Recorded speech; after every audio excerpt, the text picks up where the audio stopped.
I, a 32-year-old woman, have been married to my husband Ryan, who is 35 years old, for 4 years now. My background is quite different from Ryan's. I come from a broken family where my mother struggled with addiction, and my father had to care for me and my sister. Unfortunately, my sister chose to live with our mom and also became addicted, leaving me with a sense of isolation. In contrast, Ryan's family is a tight-knit and extensive clan. He has a brother, 3 sisters, numerous uncles and aunts, all of whom are incredibly close. They celebrate Christmas together every year, which is a heartwarming experience. I'm truly grateful not only for Ryan, but also for his family. Ryan and his brother Cole don't always see eye to eye, with some remnants of sibling rivalry, though they generally get along. Their fundamental difference lies in their worldviews. Ryan, coming from a big family, has always wanted to have a family of his own, a sentiment I share. I've never experienced the joys of a large, supportive family and the constant activity in the household. On the other hand, Cole vehemently opposes having children. He and his wife, Ruth, refuse to have kids or even be around them, which has become a major point of contention between Ryan and Cole. Things took a turn for the worse when I became pregnant. While everyone in the family was ecstatic and in celebratory spirits, Ruth and Cole acted as though a great tragedy had befallen me. Their comments were hurtful, suggesting I should plan a farewell party instead of a baby shower because I'd be saying goodbye to my life. They also made insensitive remarks about how I'd become fat and ugly for the rest of my life. Ryan attempted to intervene, but they remained stubborn, so we decided to limit contact with them. Fortunately, Ryan's sisters supported our decision, as they were also fed up with Cole and Ruth's behavior. All 3 of them had kids of their own, and Cole and Ruth were never willing to assist, even in emergencies. My pregnancy was challenging, especially as we were expecting twins, and I battled severe nausea and debilitating swelling in my feet by the end of the 2nd trimester. I used to struggle after walking just 20 meters, gasping for breath. Throughout this challenging period, Ryan had been my rock, offering unwavering support. His sister, Allison, also came to our aid. Among Ryan's 3 sisters, 2 resided in other states. However, Allison, the eldest, lived in the same city as us, and her assistance was a true blessing. Allison herself had a 3-year-old daughter named Sarah, who was an absolute sweetheart. Sarah adored spending time with both Ryan and me and never missed an opportunity to help with babysitting. When my twins were born, our entire family came to celebrate the joyous occasion. However, Cole and Ruth, Ryan's brother and sister-in-law, were notably absent. Despite the help from the rest of the family, managing 2 infants was quite a challenge, but having the support of my family made things more manageable. Then, one night, at 11 p.m., I received a call from Child Protective Services, CPS, informing us that both Ryan and I were required to immediately go to a specific address. I explained that I had twins and at least one parent needed to stay with them. CPS insisted that I come while leaving Ryan with the children, as they had received a report of an unattended child alone in a house a few streets away, and that house belonged to Cole. My mind raced with a million thoughts as I made my way there. Initially, I assumed it was a mistake. I even considered the possibility that one of the 2 had a secret child, but it seemed highly unlikely. Upon arriving at the house, I saw several officers present and a terrified, sobbing Sarah. She was crying so hard that it seemed her lungs might burst. Without hesitation, I rushed to her and embraced her tightly as she clung to me. Sarah's emotional state shocked me. Allison was nowhere to be found, and the CPS representatives began asking me how I knew Zara and if I was aware of her mother's whereabouts. I explained that she was my sister-in-law's daughter, and I was often the one to babysit her in case of emergencies. It left me bewildered as to why Sarah was in this situation. They requested that I call Allison, but she was not answering her phone. Additionally, they inquired with the person who had informed them about what he had witnessed. He explained that he had witnessed a tall woman with short brown hair driving up with Sarah a few hours earlier. My brother-in-law and sister-in-law, Colin and Ruth, were present in the house at that time. According to the witness, he saw them engage in a heated argument for a while, after which Allison left the house in tears. Within an hour and a half, both Colin and Ruth left the house with bags and everything they needed. When the witness inquired about Sarah's well-being, they dismissively told him to mind his own business. This incident occurred around 8 p.m. The witness waited for their return, but when they didn't come back, he decided to call CPS. I was livid. It felt like steam was coming out of my ears. I couldn't believe the audacity and insensitivity of Colin and Ruth. I was also upset with Allison. Why hadn't she called me? Why did she have to leave Sarah with those two irresponsible individuals for such a long time? My anger led me to file a complaint with the police against Colin and Ruth. I didn't care about the consequences. All that mattered was Sarah's safety. When I returned home with Sarah from the police station and shared the details with Ryan, he disagreed with my decision. He insisted that, regardless of their actions, Colin and Ruth were still family, and we didn't know their reasoning behind their behavior. Now, I'm starting to question whether he might be right. I don't have the full story, and my decision to file a complaint might have serious consequences. Despite Sarah's safety, I'm doubting my judgment. Was I too hasty in going to the police without knowing the complete truth? Eventually, we managed to reach Allison. CPS had also contacted her, informing her that Sarah was with them. Allison explained that her husband, Mark, had met with a severe accident, and she had to rush to the hospital. In this emergency, she had contacted Colin and Ruth, asking them to take care of Sarah for just one night. She had promised to collect her the next morning. Allison had even packed Sarah's food, and Sarah, being a quiet and undemanding child, wouldn't have caused them much trouble. All these arrangements were made through texts and calls before she dropped Sarah off at their place. Allison didn't want to burden us because she knew we were already dealing with a lot. When she left Sarah with them, they began berating her, claiming they were child-free and had no time for such responsibilities. Allison pleaded with them because Mark was in critical condition, and she couldn't take Sarah to the hospital with her. Reluctantly, Colin and Ruth agreed. After that, Allison had no idea what happened. She called them at 10 p.m., and they assured her that Sarah was fine. It was only when CPS called her that she realized they had left Sarah alone and gone on a vacation. She was sobbing uncontrollably, mentioning that now that Mark was out of danger, she faced the risk of losing her child. Ryan drove her back from the hospital, and we managed to put both her and Sarah to sleep.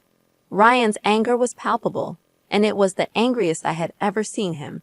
He made numerous calls to Cole, at least 20 or more times, but it all went straight to voicemail. My disdain for people had reached a new low, and Colin and Ruth were the ones responsible for setting this new standard. It was indeed a harrowing day. Cole and Ruth eventually returned home. They had been summoned for questioning, and they were furious with me for reporting them when, in their opinion, it was none of my business. I firmly told them to back off, emphasizing that their child-free status should not take precedence over helping the family in times of such distress. Their child-free choice should not outweigh the safety and well-being of a 3-year-old child. I stressed that anything could have happened to Sarah while she was left alone in a house that was not child-proof. I urged them to reconsider their priorities. Fortunately, the police officer understood Allison's situation, and although Cole and Ruth were let off with a warning, they had to pay a hefty fine. Currently, we are not on speaking terms, and I couldn't be happier. It has been a month since Mark's accident and the entire ordeal. He is getting discharged today. Sarah had been mostly living with us during this time, and she caused no trouble at all. Allison is understandably exhausted, so Ryan will be going to assist her. One of Ryan's other sisters has also come over to lend a helping hand. This has undoubtedly been a tough period for the family, but we made it through. Everyone, including my mother-in-law and father-in-law, has distanced themselves from Cole and Ruth. To be honest, they deserve it. I am simply relieved that the nightmare is over. Regardless of what happened, Sarah is Allison's responsibility, and she should not expect others to make exceptions for her. She is the parent, and she needs to be prepared. I completely understand that some people choose to be child-free, but sometimes you do things for others even if it makes you uncomfortable or annoyed. That's how relationships are built and maintained. It's disheartening to see how selfish they have been. You're definitely not the one at fault here. Neither your brother-in-law nor your mother-in-law have acted like rational and responsible adults, and they had this coming. I'm relieved that nothing happened to Sarah, and I feel deeply sorry for Allison. You absolutely did the right thing, OP. I live in a large apartment complex. One day, as I was heading out with my dog, I needed to take the elevator down. My dog is 8 years old and incredibly well behaved. She doesn't bark at anyone and has a calm demeanor. She only approaches strangers in public when they signal for her to come to them. She's a medium-sized dog, and I can't imagine anyone finding her intimidating. She is always on a leash when we're outside the house, unless we're in a designated area where dogs can be off-leash. While waiting for the elevator, it arrived, and there were 2 people inside, a female aged 15 to 20 and another female aged 20 to 25. When the elevator doors opened, my dog attempted to enter, but the younger woman inside started shrieking, loudly expressing her fear of dogs. I calmly informed her that the elevator was for everyone, including dogs, and we both stepped inside. As a courtesy, I kept my dog on a very short leash, positioning her behind my legs at the opposite end of the elevator. However, the passenger continued yelling, insisting that we leave. I responded by saying she could take the next elevator as she didn't want to ride with a dog. Despite her protests, she chose to stay, and we had an uneventful 20-second journey to the ground floor. At no point did she mention being allergic to dogs, which might have warranted me taking a different elevator. Upon exiting, she made several comments, some quite rude, but I ignored her and proceeded to my car. I wonder if I was under any obligation to accommodate her by taking another elevator. I understand the analogy of the sword, meaning if it were another situation, I would have waited.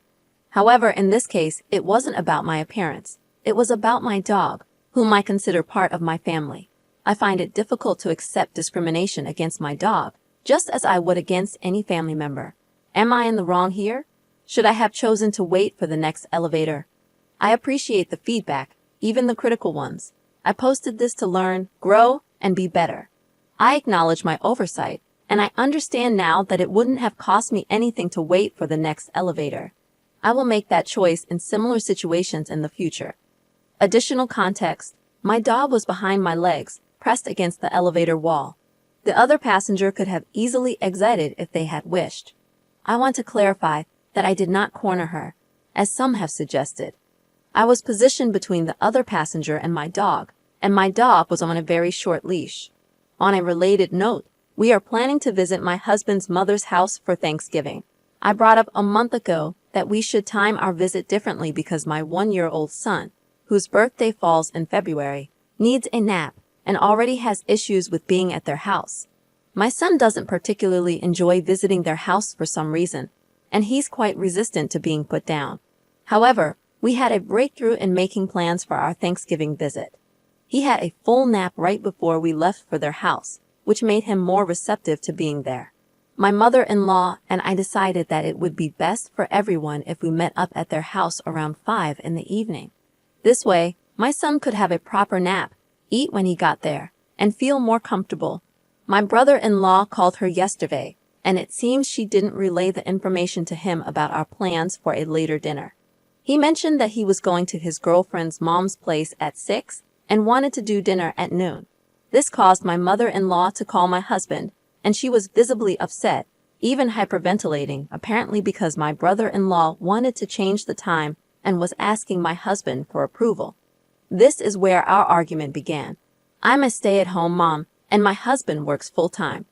I firmly believe that children up to 7 years old should have their naps because it's crucial for their development.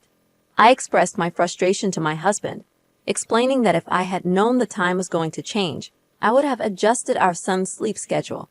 I didn't want to go there and have an upset child who missed his nap and wouldn't eat until 4. My husband's response was that our son would have to do things he doesn't want to in life, so it shouldn't matter if he doesn't get a proper nap. I became upset because I felt like he wasn't prioritizing our child's needs over dinner plans. I understand that I could be the one in the wrong here, but I don't see how it's fair to our son to skip his nap altogether. I just didn't understand why my husband wasn't putting our child's well-being first over dinner plans. I recognize that my child doesn't revolve around our schedule. Instead, we should adapt our schedule to meet his needs. I got upset because I couldn't comprehend why my husband wasn't putting our child's well-being first over dinner plans. I understand that I might be in the wrong here, but I don't see how it's fair to our son to skip his nap altogether.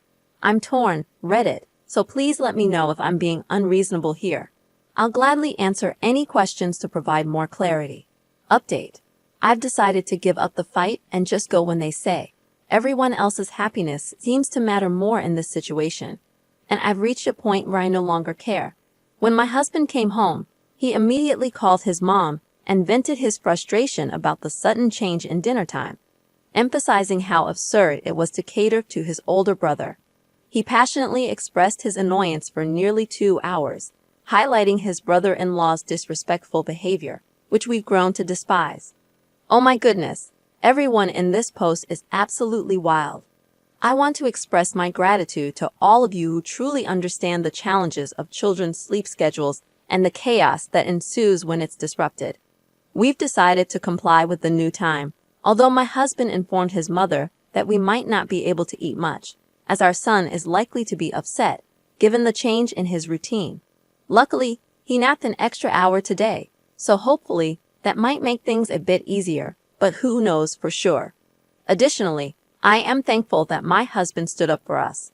Initially, he brushed off the significance of our son missing his nap, saying, "Who cares?" just to pacify his mother. However, after reflecting on the situation during the rest of his shift, he came to his senses. Being the youngest in the family, he often feels overshadowed by his mother's preference for his older brothers.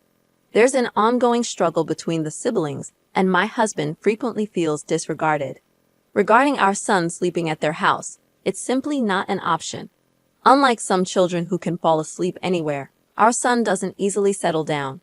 Unfortunately, my husband's family consists only of his mom, his 2 brothers, and his stepdad, with no cousins or extended family. It's a small family, which usually makes planning events ahead of time easier.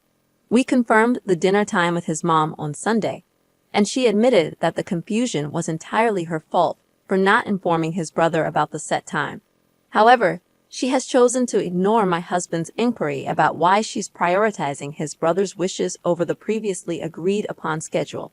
The older boys tend to use the tactic of threatening not to show up as leverage, and she believes my husband will follow suit and not attend at all. We've decided to stick with the changed dinner time, putting an end to our earlier disagreements. Yes, my husband has his flaws, just like anyone else, and I'm well aware of my own shortcomings. We make a conscious effort to acknowledge our issues and work on them as a united front, always striving to do what's best for each other. Holidays tend to be a bit challenging for both of us, creating stress and tension at an all-time high. He's been in this situation before and understands it, but the way we met is quite unconventional and wild. However, we genuinely love each other deeply. My husband works 6 days a week, putting in long hours of 9 to 10 hours a day to provide for our family and pay for the house we own. While I am the primary caregiver, he is also very present in our children's lives. Following dinner, as I was on my way home, words were exchanged about his dog's behavior as it kept taking food from my son's hands.